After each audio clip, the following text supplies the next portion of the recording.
so hopefully this is a better height for the easel for the purposes of weaving the next section. I'm just going to go along here. Probably should have had it this height when I did the twining, but there we go. So we're going to be looking at a basic twill for this first section. So this bottom section here is my chart for the twill. I'm going to be working a chevron, but you don't have to with twill. Twill is a diagonal weft in a weave, like you get on denim that jeans are made out of. And it's worked by going 2 over, 2 under, 2 over, 2 under across the width of the weaving, and then you offset it by 1 warp thread the next row over. So let's have a go at that. I've got my weft ready at this side, just tucked in there, hanging out. And there's my tail from the twining, so I'm just going to tuck that out of my way because I don't need that at the minute. I'll be tidying that up at the back when I finish, when I take it off the loom. Should be able to do the second weaving. So for mine, my grey squares are where I'm going over the warp, and my white squares are where I'm going under the warp. So I'm going to start with 2 under and then 2 over. I'm just going to write that the whole way across: 2 under, 2 over, 2 under, 2 over.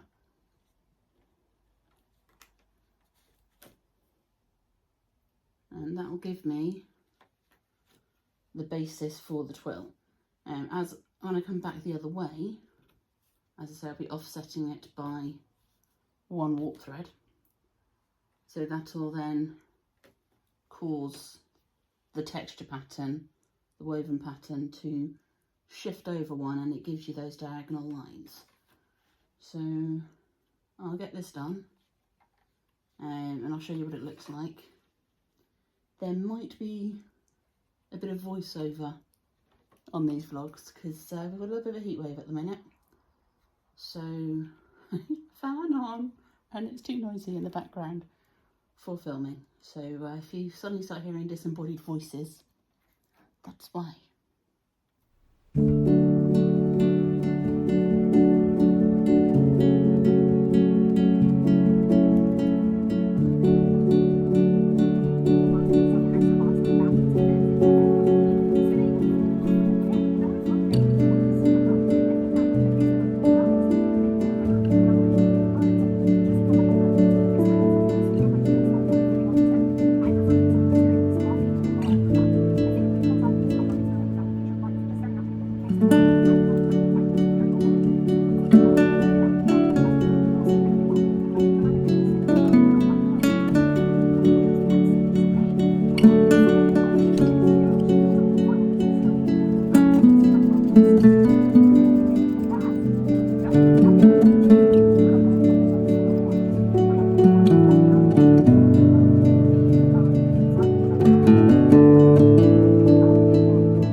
Okay, so let's see if you can hear me over the fan. So I've done a few rows, and you can see the weft starting to form this diagonal leading up to the right as I go across. So that's just 3 rows of it, starting to build that pattern up. So I'm going to keep going. I'm going to do, well, my pattern says 10 rows, but we'll see.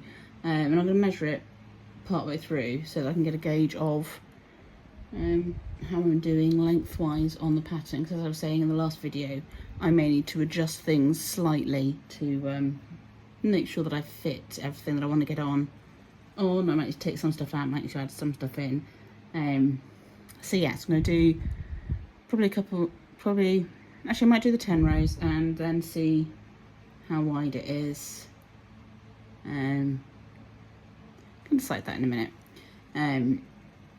But yeah, and I need to do some calculations once I've measured it to see how I'm doing. The good thing with weaving is it's really easy to take stuff out, so if I do find it's too tall, I can unweave it quite easily. And obviously I am quite conscious that this bit here that I've woven so far, that's going to be where I'm stitching to attach the front of the cushion cover to the back of the cushion cover. So I obviously want to make sure I've got enough room there to still have some of the effect of the weaving when I stitch it together, depending on how close to the edge I stitch. But that's again a decision for another time. Okay, so this is 10 picks of the basic twill pattern. Now, according to my draft, I should be doing 1 more pick and then reversing the other way to make the chevron pattern, which is fine. I will be doing that, but I've had a little think about it in terms of seam allowance, and I want to give myself a little bit more room. So I'm actually going to do 3 more picks, I think, and then see where we're at before I reverse the diagonal. Now, it's really easy to reverse the diagonal from what I can work out from looking at the draft and what have you. Whereas on this way around, I've been offsetting the over by 1 warp to the right.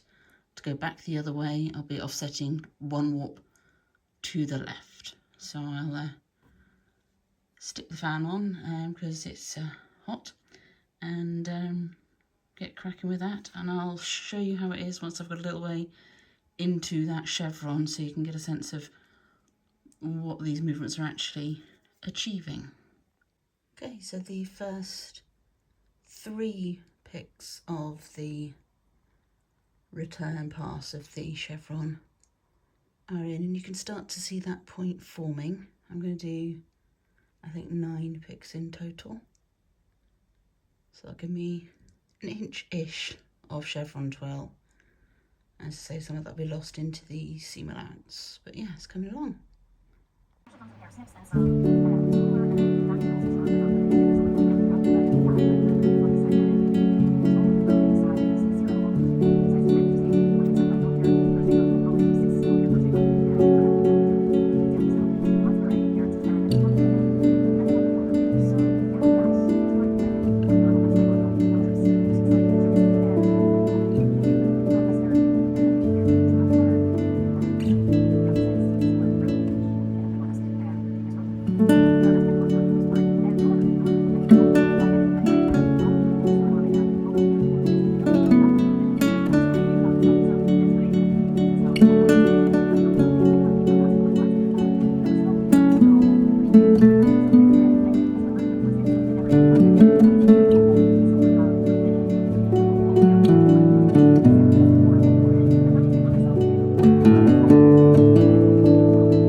Okay, so the chevron twill for the bottom of the weaving is done.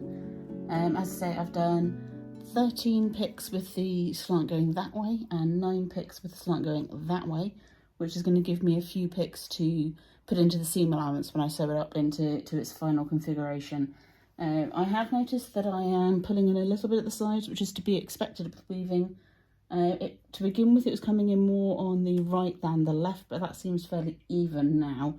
So I'm obviously going to be keeping an eye on that as I move forward up the weaving, just to keep it as even as possible. But again, this is the seam allowance at either end, so if it does pull in a little bit, that's probably not a bad thing. Salvages on fabric that you buy is more tightly woven than the rest of the fabric, so yeah, so I'm not mad about that. And it will all be hidden in the seams anyway when I sew the final project up. So I've got a bit over an inch of weaving here. Yeah, just over an inch, inch and a quarter in total from the twining to the top of the twill. So I'm okay with that. I do know which bit of the plan I will be taking out if I need to for the length. But I'm just going to keep an eye on the length as I go, and when I get to close to halfway up the distance that I'm looking to weave for the final piece, then I will make the judgment as to whether I need to take something out or not. But the next step is to add some colour in, so I'm going to go and prep some yarn for that, and then I'll come back and show you how we're getting some colour in.